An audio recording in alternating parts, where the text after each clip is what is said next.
आखिरी इच्छा क्या थी पूनम की आखिरी इच्छा। मैं अपने ही शहर में होने के बावजूद एक माह बाद अपने घर में दाखिल हुआ। पूरे 30 दिन में ने दीप्ति के साथ लिव इन में उसके छोटे से घर में बिताया था। इस एक महीने में मैं बेहद खुश था, जैसे मन की मुराद पूरी हो गई हो। दीप्ति ऑफिस में मेरी कुलीन थी। हालांकि उसकी उम्र मुझसे 5 साल कम थी, मगर वह इतनी खूबसूरत थी कि उसके प्रेम करने लगा और एक हफ्ते के मुख्तसर के वक्त में हमने साथ जीने मरने की कस्में भी खा ली थी। यह अलग बात है कि शादी होने के पहले ही लिव इन में एक दूसरे के साथ रहने का हमारा यह फैसला जिहादी था। शादी में एकमात्र और गंभीर समस्या मेरी पहली पत्नी पूनम थी, जिससे मैंने 10 साल पहले ठीक इसी तरह से प्रेम विवाह किया था। और 1 साल बाद ही मुझे वह औरत बोर लगने लगी कि मैंने उसकी तरफ ध्यान देने की छोड़ दिया था। अगले 9 साल तक हमारे बीच रिश्ते कुछ ऐसे रहे जैसे किसी मजबूरी के तहत दो यात्री किसी एक ही सीट पर यात्रा करने को विवश हों। आज घर लौटने के पीछे दीप्ति का अग्रहण बड़ी वजह थी। उसने कहा था कि लिव इन में रहने से अच्छा है कि मैं जाकर पत्नी से तलाक की बात करूं और जैसे भी हो उसे राजी करूं। मुझे विश्वास नहीं था कि तलाक की बात पर वह राजी होगी। आखिर हमारा 8 साल का बेटा वह सूत्र था जिसकी वजह से वह मुझसे आज तक बंधी हुई थी, और मुझे लगता था यह बंधन अब मजबूत होता जा रहा था, बावजूद इसके कि पत्नी का मेरे जीवन में कोई महत्व शेष न था। घर में दाखिल होते ही उसने मुझे पानी का गिलास दिया और कुछ पलों बाद चाय बनाकर ले आई। चाय पीते हुए तलाक का जिक्र करना मुझे जल्दीबाजी लगी, इसलिए मैंने रात होने का इंतजार करने का फैसला किया। वह मेरे आने से शायद बहुत खुश हुई। हालांकि उसकी खुशी कभी चेहरे पर दिखाई नहीं देती थी। उसके काम से उसके खुश होने का एहसास करने की मुझे आदत सी हो गई। आज उसने खाना मेरी पसंद का बनाया था। मैं सोफे पर बैठा मोबाइल पर गेम खेल रहा था जब उसने बिना कहे खाना लाकर वहीं परोस दिया। तुमसे कुछ जरूरी बात करनी थी, 2 मिनट पास बैठो। वह खाना देकर जाने लगी तो मैंने कहा। वह बिना कुछ कहे बगल वाली कुर्सी पर बैठ गई, यह दिखाने के लिए कि हालात सामान्य थे कि इत्मीनान से खाने खाने लगा। पिछले 10 सालों से हमारे बीच कुछ भी अच्छा नहीं चल रहा था। हम एक दूसरे के साथ जबरन बंधे थे। मैं चाहता हूँ कि हम तलाक लेकर एक दूसरे से आज़ाद हो जाएं। तुम्हारा क्या विचार है? बहुत हिम्मत करके एक सांस में मैंने दिल की बात कह दी। फिर उसके हाव भाव को जांचने के लिए उसके चेहरे की ओर देखने लगा, जैसे लगा वह किसी गंभीर बीमारी से जूझ रही हो। चेहरे पर फीकी सी हंसी लाकर उसने मेरी आंखों से आंखें मिलाई तो उन आंखों में से मुझे दूर तक एक सूनापन नजर आया, जिसे देखकर एक पल के लिए दिमाग सन रह गया। फिर अगले ही पल दीप्ति का ख्याल आया। आते ही जैसे सब कुछ भूल गया। आपकी खुशी से बड़ी मेरे लिए कोई बात भला क्या हो सकती है? अगर इसी में आपकी खुशी है तो यही सही।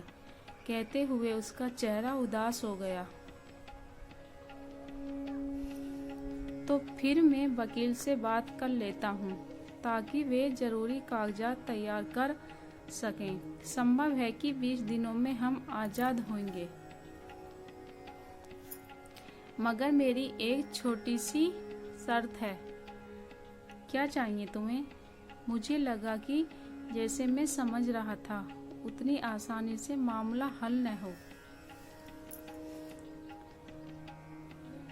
मुझे ज्यादा कुछ नहीं चाहिए। मैं तो बस इतना चाहती हूँ कि जब तक तलाक नहीं हो जाता हम उसी तरह साथ रहें जैसे शादी के पहले 20 दिनों में रहे थे। यह मेरी आखिरी इच्छा है।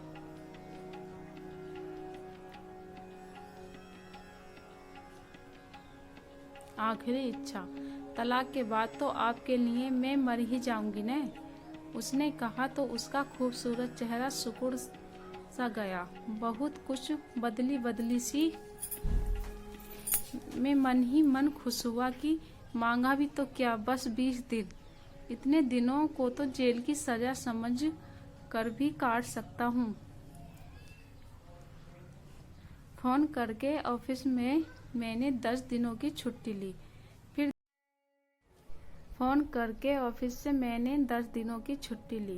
फिर दीप्ति को भी फोन पर खुशखबरी सुनाने के साथ ही वकील से बात करने को कह दिया।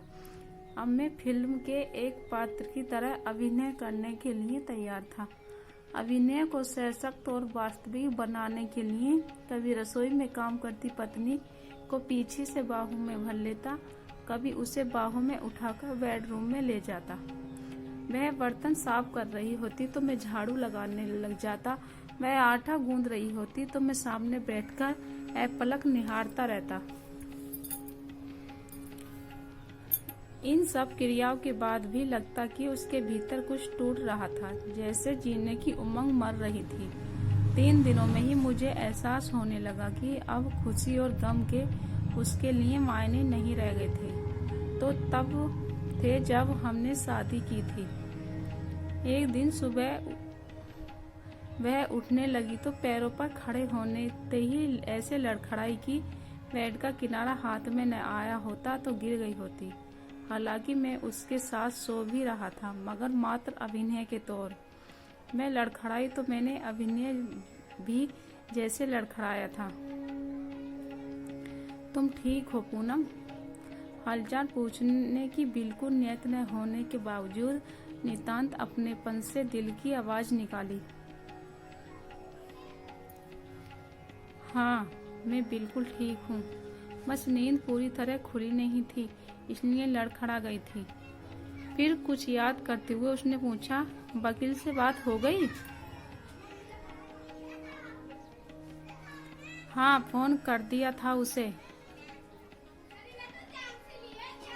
आप वकील नहीं करते, बेवजह पैसे खर्च होंगे आपके। अगर मैं वैसे ही छोड़कर चली जाऊं तो? मैं जैसे शहर उठा। जाने क्यों मुझे लगा कि उसके कहने का आशय वह नहीं था जो मैं समझ रहा था। उसने 20 दिन साथ रहने की शर्त रखे हुए भी क्यों कहा था कि मेरी आखिरी इच्छा है। उस रोज वह दिन भर काम में लगी रही और मैं उसकी बातों को मन ही मन दिमाग में तोलता रहा। दोपहर को उसने खाना लगाया तो मैंने साथ बैठकर खाने का आग्रह किया। अब मेरा अभिनय